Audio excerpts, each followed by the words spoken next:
Quick stream of consciousness. Probably not quick, to be honest. Never is. Got some stuff to talk about. So I've just got a sunbed, right? And it's been a dirty little secret of mine, but it's not what you think. The reason I get it's not what you think. And since releasing some limiting beliefs, funny enough, through EFT with my coach Sarah Tobin, I spoke about it in the comments of my previous stream of consciousness, where I'm talking about part of my life, talking about my past when I was in the music industry. And I find it hard to talk about stuff because I'm worried that I will be misunderstood, people won't understand it, and then they'll cast judgment and labels on me. Because that's what happened when I was a child. I was very misunderstood. So I've got a lot of horrible labels put on me, and then I spent most of my life trying to prove those people right, that I was horrible, spiteful, violent, all these things. But I haven't had a sunbed for a while because I've got a new tattoo. So I wanted the tattoo to properly heal. But I started getting sunbeds in the winter about 2 or 3 years ago, after a friend of mine who suffers with, I think it's called SAD. Correct me if I'm wrong. Seasonal affect disorder, possibly. And she started getting sunbeds, and it dramatically changed her mental health throughout the winter. Now, I am a child of the light. I need the light. I've got a light body. Me and the sun have a very good relationship. And in the winter, it's not very sunny out here, right? And any given chance, I will go out on the balcony or into the park, and you'll often see me in the winter when it's cold with my top off. Again, not what you think. I haven't got my top off to show off. I've got my top off to receive the sun. So I get a sunbed every 2 weeks for 6 minutes. And it lifts me up so much. It lifts up my spirit so much. And also, like the aesthetic side of it, yeah, I feel better when I've got a bit of a tan. But I don't do it for the tan. I do it for the noggin, the mental health. Now, people will say, oh, sunbeds are bad, right? Because some people believe the sun is bad. Imagine that. Imagine we've been conditioned to believe the thing that gives life to all of Earth is bad for us.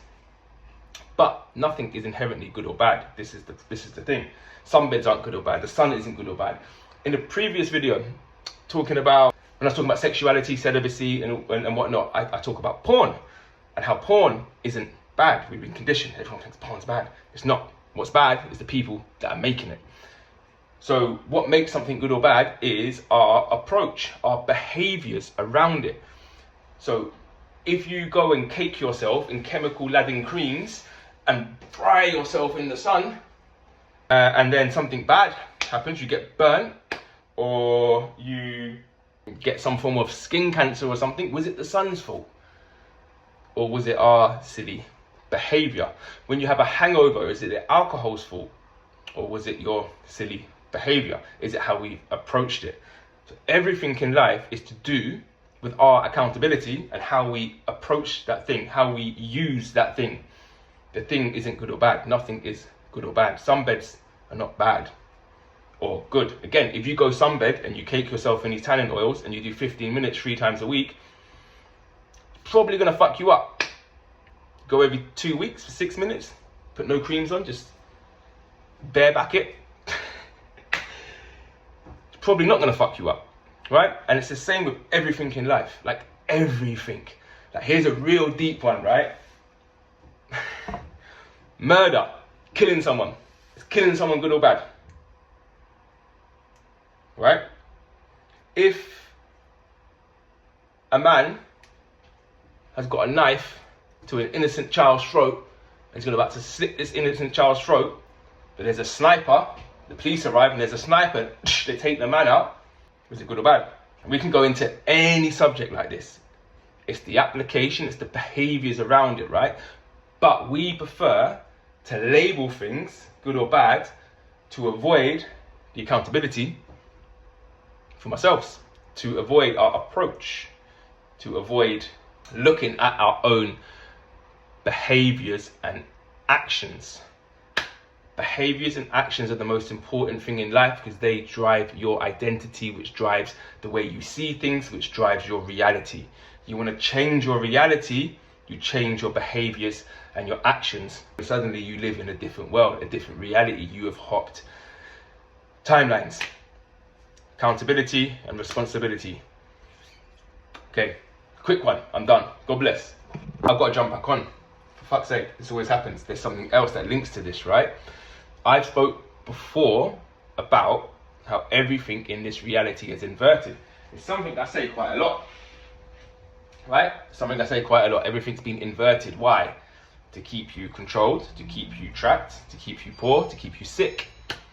We're taught the sun is bad for us, right? So we're taught sunbeds are bad for us. What else are we taught? We're taught that salt is bad. We're taught that sugar's bad. We're taught to eat 5 a day. We're taught that fat is bad for you. So many of these things that we're taught, these guidelines, are in fact there to make you sicker, poorer, and less connected to the truth. Salt is not bad for you. Salt is amazing. Salt is a superfood, unless it's table salt. Sugar is not bad for you. Sugar is a superfood, right? Proper sugar, right? But then we have all these inverted corn starches, syrups, fucking fuckeries, right? Fat is not bad for you. But then again, we have all these weird inverted trans fats that are made in factories, but animal fat is not bad for you. We're taught to eat 5 different portions of vegetables a day. The best thing I did for my health was to reduce the amount of vegetables I eat, because now I don't fart, and if I do fart, it doesn't smell. When I was vegan, I was eating an array of vegetables, always had gut issues, always farting, always stank. Not nice, right? We're taught don't eat too many eggs, right? Why? Because of the cholesterol. Cholesterol's bad. Bullshit. It's important to help us regulate our hormones. We need cholesterol. It's funny, over the years, if you go back 50 years, right, and you look at the measurement of cholesterol, of where they say you're over the mark, right, where they say you need intervention, they have been moving the goalposts slowly over the last 50 years. Why is that? Why would they do that, right? So more and more people can be told that your cholesterol is high, and they can put you on statins. They can put you onto some sort of pharmaceutical drug, right? Because the pharmaceutical industry is a business. It's not got nothing to do with health. So everything's inverted. So as soon as I hear a government guideline about something, I do the opposite. They tell me salt's bad, I start putting salt in my water. They tell me sugar's bad, I'm putting big sugar in my coffee. I put like 2 teaspoons of raw cane sugar in my coffee. They tell me the sun's bad, whoosh, I'm out there in the sun, right? Do the opposite.